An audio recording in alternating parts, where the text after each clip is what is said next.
তারপরে সেটা হচ্ছে রে।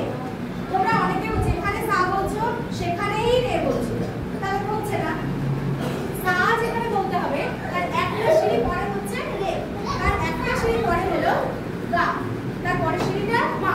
আচ্ছা তোমাদের এই সা রে গা মা পা ধা নি সা এই সাতটা কি স্বরের সঙ্গে তোমরা পরিচয় হয়েছে তোমাদের? হ্যাঁ, আমি যদি এটা মুছে দিই বলতে পারবে?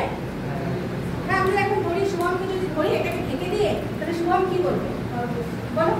সারে গামা পাতা হ্যাঁ, মুখস্থ হয়ে গেছে। ঠিক আছে, এবার তোমরা আমার বলছিলে যে কেন